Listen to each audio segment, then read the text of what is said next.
Hello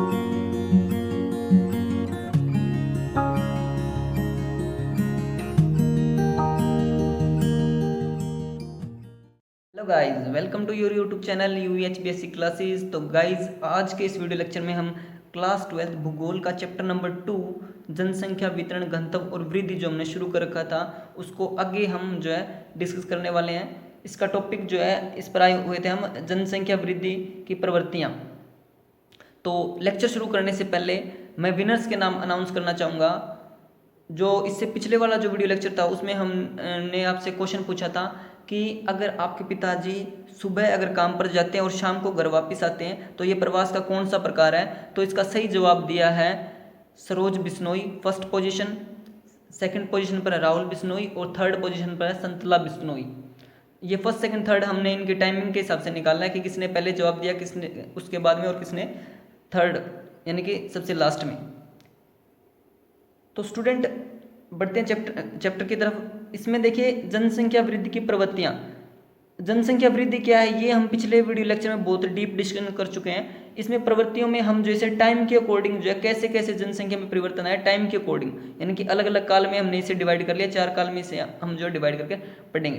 तो एक बार और देख लें कि जनसंख्या वृद्धि क्या था कि समय के किन्हीं भी 2 बिंदुओं के दौरान किसी भी स्थान की जनसंख्या में जो परिवर्तन आता है, परिवर्तन वर्ड में ना स्टूडेंट, परिवर्तन आता है उसी को हम क्या बोलते हैं, जनसंख्या वृद्धि बोलते हैं। यहाँ पर स्टूडेंट क्या गलती करते हैं कि वृद्धि को बढ़ोतरी के लिए यूज करते हैं और उसी हिसाब से फिर उसकी परिभाषा बनाने लग जाते हैं और वो गलत हो जाती है। तो बढ़ते हैं अब चैप्टर की तरफ। इसमें जो हमने पहला काल डिवाइड किया है वो है जी प्रागैतिहासिक काल। ये कौन सा काल था जी? ये था जी आदि मानव वाला काल, यानी कि उस टाइम पर तो इंसान को बिल्कुल सूझबूझ ही नहीं थी, कपड़े तक पहनने की सूझबूझ नहीं थी, ठीक है। तो वो वहाँ पर काल कैसे डिवाइड करता, तो उस टाइम का सही आंकड़ा हमारे पास नहीं है। सिर्फ भूगोलवेत्ता जो है अनुमान लगा रहे हैं कि उस टाइम पर जो जनसंख्या जो घनत्व था वो था जी 0.04 व्यक्ति प्रति वर्ग किलोमीटर स्क्वायर। ये क्या है जी? जनसंख्या घनत्व है जी, जनसंख्या घनत्व है। अब आपको ये घनत्व वर्ड आपको क्लियर होना चाहिए क्योंकि पीछे इस पर भी आप बात कर चुके हैं। भूमि के प्रति इकाई क्षेत्र में उस पर रहने वाले व्यक्तियों के पोषण की क्षमता होती है जी। तो भूमि और उस पर रहने वाले व्यक्तियों के बीच का जो अनुपात है उसको हम क्या बोलते हैं जी? जनसंख्या घनत्व बोलते हैं जी। और इसे प्रति वर्ग किलोमीटर में रहने वाले व्यक्ति के रूप में मापा जाता है। आई होप कि अब आपको ये याद आ गया होगा। तो देखिए प्रागैतिहासिक काल में क्या था कि इस काल में मानव जो है अपनी आदिम अवस्था में था, यानी कि आदिम मानव काल की बात हो रही है जी। तो उस टाइम पे क्या करता था, मानव भोजन का संग्रहण करता था जी और आकेटक यानी कि शिकार वगैरह करके अपना जो है पालन पोषण करता था जी। उस टाइम के कोई करेक्ट आंकड़े हमारे पास नहीं है, तो भूगोलवेत्ताओं ने सिर्फ अनुमान लगाया है कि 0.04 व्यक्ति प्रति वर्ग किलोमीटर जो है उस टाइम पर घनत्व रहा होगा जी, ये अनुमान लगाया गया जी। उसके बाद जो काल आया जिसके बारे में हमें पढ़ना है वो जी प्राचीन काल। ये प्राचीन काल वो है जी जब कृषि का उद्भव होना आरंभ हो गया, यानी कृषि का जो विकास होना शुरू हो गया जी। कौन सी शताब्दी जी? ईसा की पहली शताब्दी थी जी। इसमें जनसंख्या कितनी थी जी? हमें पढ़ना क्या जी? जनसंख्या की प्रवृत्तियां ही पढ़नी है कि कैसे कैसे जनसंख्या जो अलग अलग टाइम के अकॉर्डिंग बढ़ती चली गई। तो जो ईसा की पहली शताब्दी थी इसमें जो जनसंख्या थी वो 25 से 30 करोड़ के बीच में रही जी और कृषि का विकास लगभग शुरू ही हुआ था जी।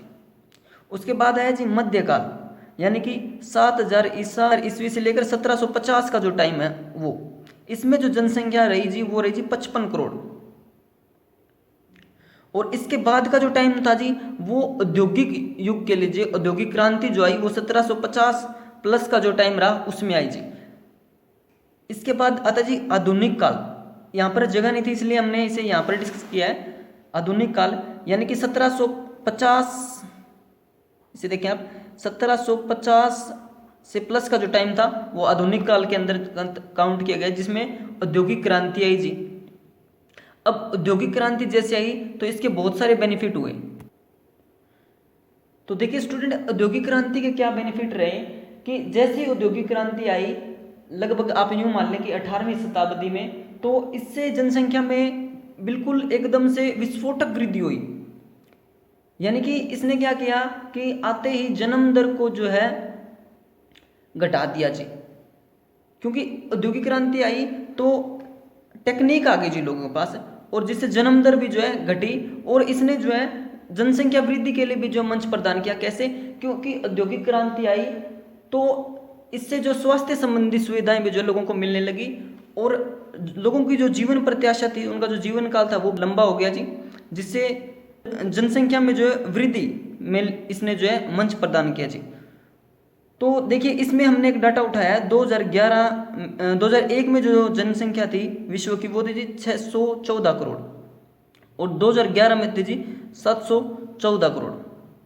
तो स्टूडेंट जो अर्थशास्त्री थे उन्होंने अनुमान लगाया कि 2025 तक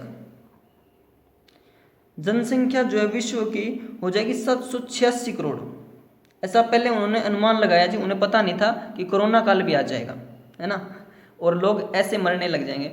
उन्होंने ऐसा अनुमान नहीं लगाया जी, उन्होंने ये प्रवृत्तियां देखी जो ऐसे जनसंख्या बढ़ रही थी, उसी के आधार पर जो उन्होंने ये पहले अनुमान लगाया था कि 2025 में 786 करोड़ जनसंख्या हो जाएगी।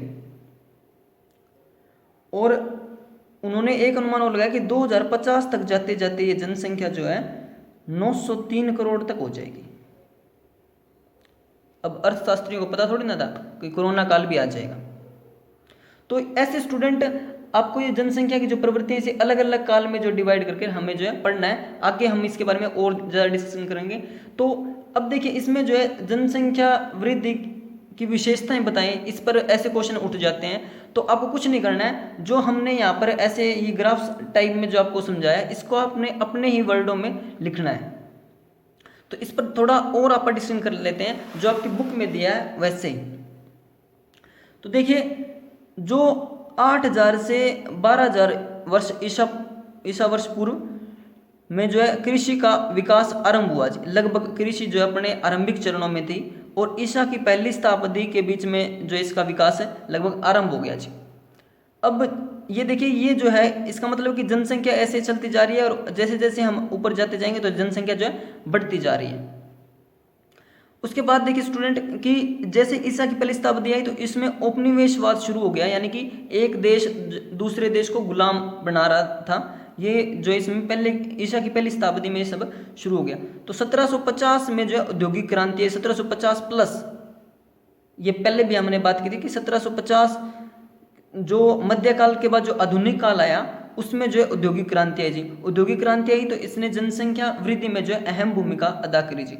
अब देखिए जैसे जैसे टाइम बीतता गया जी परिवहन की भी अच्छी सुविधाएं मिलने लगी जो लोगों को, ठीक है जी। अब जैसे जैसे आगे बढ़ते गए विकास होता गया जी, चिकित्सा की भी अच्छी सुविधाएं मिलने लगी, सूचना प्रौद्योगिकी का भी विकास हो गया जी, और जो कंप्यूटर प्रौद्योगिकी थी, जनसंचार के साधन थे, उनका भी अच्छा जो विकास हो गया जी। और जनसंख्या जो ऐसे बढ़ते बढ़ते जो है जी लगभग 7.6 करोड़ जो वर्तमान की जनसंख्या है वहां तक जो है ये पहुंच गई। तो ऐसे आपको इस ग्राफ टाइप से आपको इसे दिखाना है, बिल्कुल इजी सा ग्राफ है, ऐसे आपको इसे ध्यान में रखना है जी। फिर आपके एनसीईआरटी ने कुछ डाटा डिफाइन किए जी, उन्हें देख लें कि 500 वर्षों में जो जनसंख्या है वो 10 गुना वृद्धि हुई। अकेली 20वीं शताब्दी में जनसंख्या में, विश्व की जनसंख्या में 4 गुना वृद्धि हुई। प्रतिवर्ष लगभग 8 करोड़ लोग, कितने 8 करोड़ लोग जो है पहले की जनसंख्या में जुड़ जाते हैं जी। विश्व में जनसंख्या की वृद्धि दर जो है वो 1.4%, और भारत की कितनी स्टूडेंट, भारत की है 1.9%। तो बस स्टूडेंट यही था इसमें जनसंख्या वृद्धि की प्रवृत्ति, यानी कि टाइम के अकॉर्डिंग जो है इन्होंने बताया कि कैसे कैसे जनसंख्या जो है बढ़ती गई समय के अनुसार। तो बढ़ते स्टूडेंट हमारे नेक्स्ट टॉपिक की तरफ। अच्छा तो स्टूडेंट एक डाटा और देख लें, हम आपको स्क्रीन पर एक फोटो जो है प्रोवाइड करा रहे हैं, आप इसे देख लें कि इसमें क्या है। यहाँ से एमसीक्यू क्वेश्चन उठने के चांसेस रहते हैं ज़्यादा कि 1830 से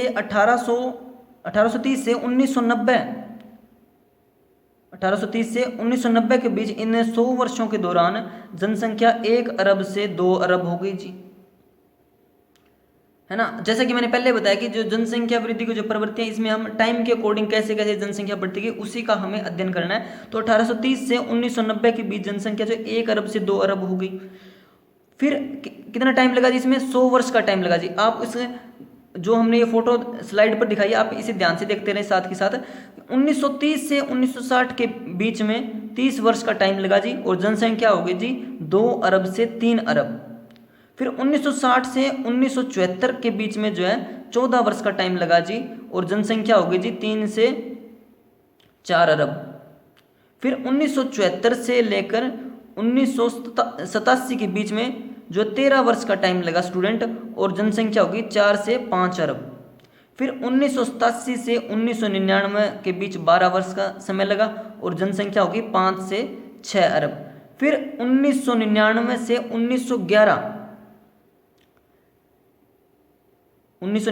1911 के बीच में जनसंख्या होगी स्टूडेंट 6 से 7 अरब, और इसमें समय लगा 12 वर्ष का। तो स्टूडेंट अब बढ़ते हैं हमारे नेक्स्ट टॉपिक की तरफ। तो देखिए स्टूडेंट, जो हमने आपको पीछे स्लाइड प्रोवाइड कराई थी उसको अब ढंग से याद कर लें, क्योंकि वहाँ से एमसीक्यू क्वेश्चन बहुत उठते हैं और इस बार आपके एमसीक्यू क्वेश्चन आने के ही ज़्यादा चांसेस हैं। तो अगला जो हमारा इसमें टॉपिक है वो जी जनसंख्या सिद्धांत।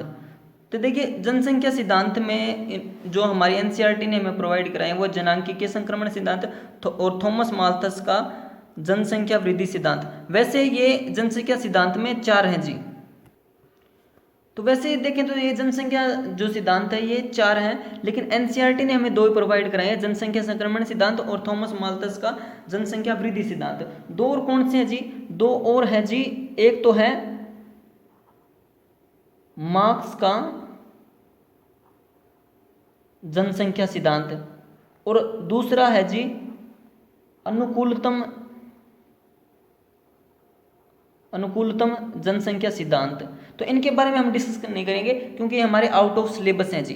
हमारे सिलेबस में सिर्फ ये 2 ही सिद्धांत हैं, जनांकीय संक्रमण सिद्धांत और थॉमस माल्थस का जनसंख्या वृद्धि सिद्धांत। तो जो इससे नेक्स्ट वीडियो लेक्चर जो हम लेकर आएंगे उसमें हम डिस्कस करेंगे जनांकीय संक्रमण सिद्धांत।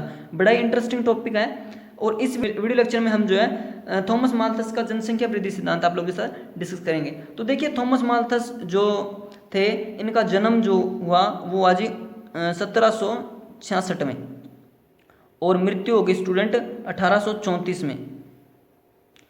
और जो थॉमस माल्थस जो थे, इन्होंने एक बुक लिखी जो हम आपको स्क्रीन पर प्रोवाइड करा रहे हैं।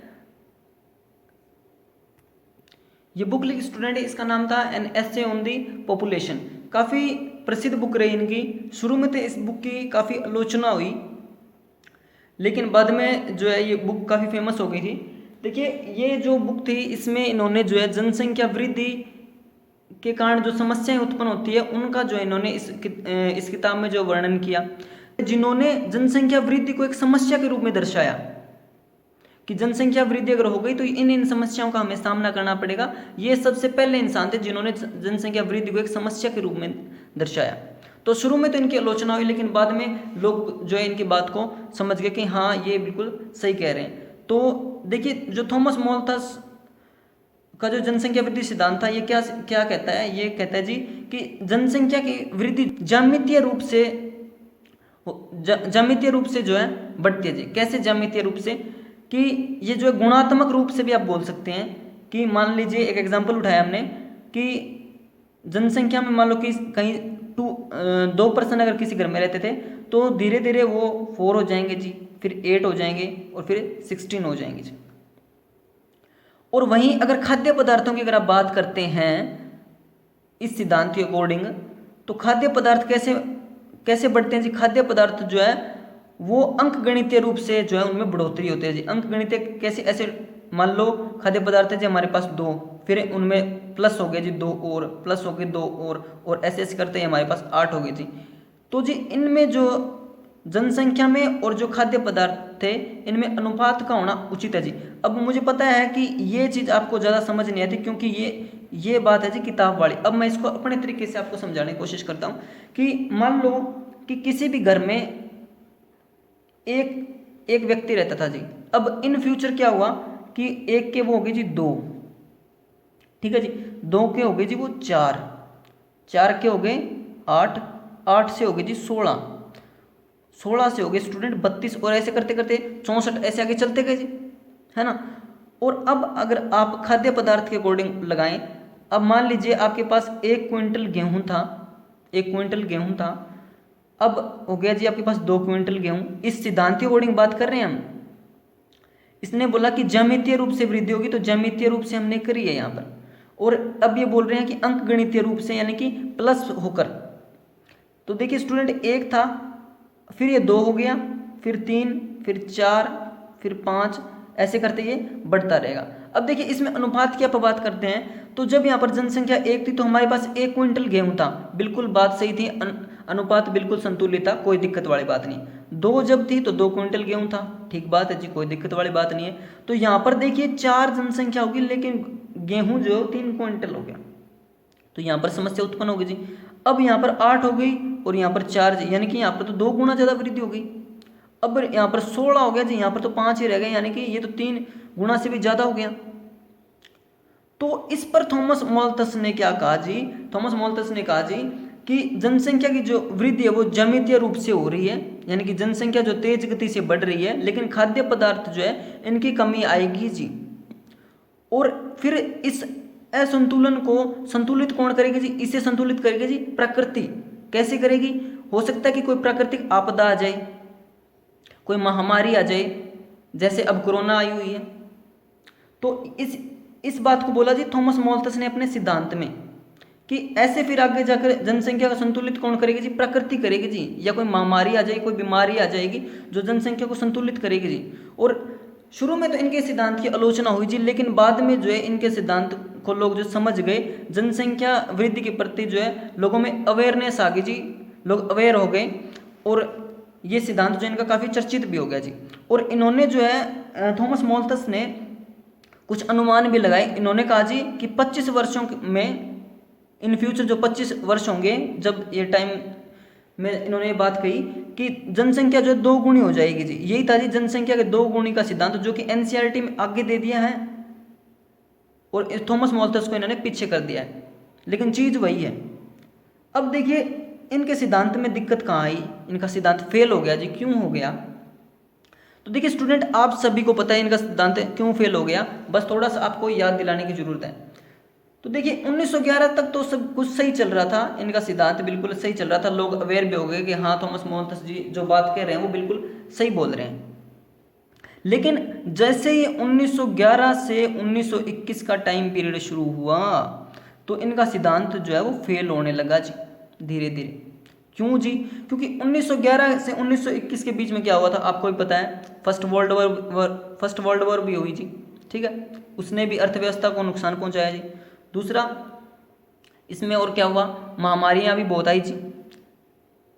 तो इसमें जो जनसंख्या वृद्धि जो है वो अचानक से घट गई, और थॉमस मोल्थस ने क्या कहा था कि जनसंख्या तो वृद्धि जो है ना वो ज्यामितीय रूप से होगी, लेकिन 1911 से 1921 के बीच में स्टूडेंट जनसंख्या जो है वो तो घट गई। क्यों? कारण मैंने बता दिया आपको कि फर्स्ट वर्ल्ड वॉर हुआ, एक तो ये कारण रहा। दूसरा इसमें महामारियां भी इस दशक में बहुत आई, और ये दशक काफ़ी फेमस भी है। यहाँ से क्वेश्चन उठते हैं बहुत ही अच्छे अच्छे लेवल के कि इस कौन सा दशक है जिसमें सबसे ज़्यादा जनसंख्या में गिरावट आई, तो ये वो दशक है 1911 से 1921 के बीच में, जिसमें जनसंख्या में बहुत ज़्यादा गिरावट आई। जनसंख्या में गिरावट आई वो तो हमने पढ़ लिया कि क्यों आई। अब इसमें एक और चीज़ हो रहा है कि इसमें ना हरित क्रांति आ गई, हरित क्रांति आई इस दशक में, और श्वेत क्रांति यानी दूध क्रांति जिसको बोलते हैं, दूध क्रांति भी आ गई इसके अंदर। तो अब उत्पाद हो गया जी ज़्यादा, उत्पाद खाद्य वस्तुएं हो गई ज़्यादा, जनसंख्या हो गई कम। और थॉमस मोल्थस ने क्या कहा था? थॉमस मोल्थस जी ने तो ये कहा था कि जनसंख्या ज़्यादा होगी, खाद्य पदार्थ कम होगी। यहाँ हो गया उल्टा, जनसंख्या हो गई कम और खाद्य पदार्थ हो गए ज़्यादा। तो यानी थॉमस मोल्थस का ये सिद्धांत जो है अब डगमगाने लगा जी, धीरे धीरे फेल होने लगा। अब 1911 में आते आते क्या हो गया जी, उत्पाद तो ज़्यादा हो गए, यानी खाद्य पदार्थ ज़्यादा हो गए, किसकी कंपैरिजन में? जनसंख्या की कंपैरिजन में। और ये थॉमस मोल्थस जी का जो ये सिद्धांत जो है ये फेल हो गया। अब थॉमस मोल्थस जी की जो मृत्यु जो है वो 1834 में हो गई। अगर ये जिंदा होते तो कुछ बोलते इस बारे में, दूसरे अर्थशास्त्री क्यों बोले भाई। तो ऐसे करके इनके जो है सिद्धांत ये फेल हो गया। लेकिन भले ये सिद्धांत फेल हो गया हो, लेकिन इसने जनसंख्या जागरूक करने में जो है अहम भूमिका अदा करी इसी सिद्धांत ने। थॉमस मोल्थस का जो जनसंख्या वृद्धि सिद्धांत था इसने। देखिए स्टूडेंट, आप जो एनसीईआरटी से अगर पढ़ोगे तो सिर्फ थॉमस माल्थस के बारे में बिल्कुल छोटी सी इन्फॉर्मेशन दी है, हमने इस सिद्धांत को यहाँ पर पूरा डिफाइन किया है। अगर आप चाहें तो यहाँ पर से नोट भी कर सकते हैं, अपने नोट वगैरह में से इंक्लूड कर सकते हैं। तो स्टूडेंट आई होप कि आपको ये थॉमस माल्थस का जो जनसंख्या वृद्धि सिद्धांत था ये आपको क्लियर रहा होगा। अगर अब भी आपका कोई डाउट है तो आप कमेंट करके हमें बता सकते हैं, हम इस पर और ज़्यादा डिस्कशन कर लेंगे। तो आज के लिए आपके जो क्वेश्चन है आपके लिए वो है कि अगर भारत की जनसंख्या वृद्धि दर 1.9% है तो बताइए कि यह जनसंख्या परिवर्तन का कौन सा रूप है। एक बार दोबारा सुन ले क्वेश्चन को कि अगर भारत की जनसंख्या वृद्धि दर 1.9% है, पीछे अपने बात की है, तो बताइए कि जनसंख्या परिवर्तन का यह कौन सा रूप है। ऑप्शन ए है निरपेक्ष, ऑप्शन बी है सापेक्ष, ऑप्शन सी है प्रतिशत और ऑप्शन डी है सभी। इस क्वेश्चन का आंसर आपको कमेंट करके हमें बताना है। तो स्टूडेंट बस आज के लिए इतना ही। I hope you like my video. If you like my video please like share and subscribe our channel.